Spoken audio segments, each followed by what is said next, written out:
और असम का बोडोलैंड, जहां की सांस्कृतिक परिधानों में तमाम महिलाएं उनका स्वागत कर रही थी। साथ ही साथ प्रधानमंत्री नरेंद्र मोदी ने वहां पर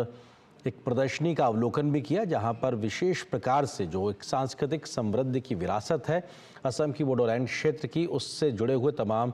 जो सांस्कृतिक वाद्य यंत्र हैं वो उनका प्रधानमंत्री ने अवलोकन किया। जो लोग तमाम वाद्य यंत्रों के साथ मौजूद थे उन्होंने प्रधानमंत्री को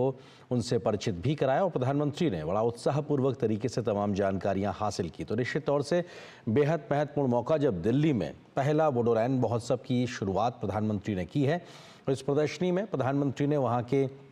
खान पान से लेकर पहनने और पहनावे को लेकर जो तमाम एक समृद्ध सांस्कृतिक विरासत है सदियों पुरानी, उसके बारे में जानकारी हासिल की। और जैसा कि प्रधानमंत्री ने अपने शब्दों में कहा कि तमाम ऐसे उत्पाद जो कि जीआई टैग से तरीके से सुसज्जित हैं, उनकी पहचान उस भौगोलिक स्थिति से जुड़ी हुई है जो कि बोडोलैंड से जुड़े हुए हैं। वो देश दुनिया के किसी भी कोने में उन उत्पादों को पहुंचाया जाएगा, बावजूद उसके उनकी पहचान अपनी संस्कृति बोडोलैंड और असम से जुड़ी रहेगी, जो अपने आप में बताता है कि उनकी जीआई टैगिंग करना दुनिया भर के बाजार तक उनकी पहुंच को बढ़ाने का एक नायाब तरीका है। और प्रधानमंत्री किस तरीके से तमाम वाद्य यंत्र हों, खान पान की तमाम चीज़ें हों, या फिर वहाँ पर पहनने और पहनावे को लेकर जो एक समृद्ध सांस्कृतिक विरासत एक है अपने आप में बोडो समाज के लोगों की हुई, उसके बारे में जानकारी हासिल करते हुए प्रदर्शनी के वो दृश्य जब प्रधानमंत्री पहुँचे थे,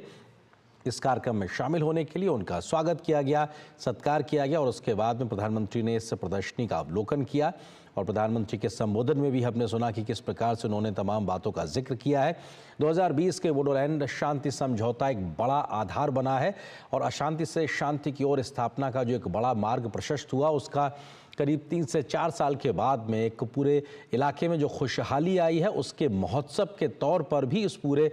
महोत्सव बोडोलैंड महोत्सव को देखा जा रहा है, जिसके पहले संस्करण की शुरुआत प्रधानमंत्री मोदी ने अब से कुछ देर पहले की है। संस्कृति के लिहाज से बात की जाए, साहित्य के लिहाज से बात की जाए, उसका भी जिक्र प्रधानमंत्री ने किया और कहा कि इस प्रकार के आयोजन से लगातार संस्कृति और साहित्य को एक बड़ा संबल प्रदान होगा। और मौजूदा समय में किस प्रकार से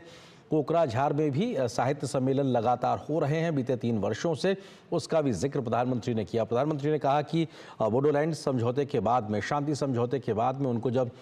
कोकराझार की रैली में आने का मौका मिला था, उस पल को याद करते हुए प्रधानमंत्री भावुक हुए और उन्होंने कहा कि वो एक ऐसा मौका था जब समृद्धि और शांति की नई सुबह की शुरुआत हुई थी। तो प्रधानमंत्री ने तमाम बातों का जिक्र किया और ये तस्वीरें इस बात की आ रही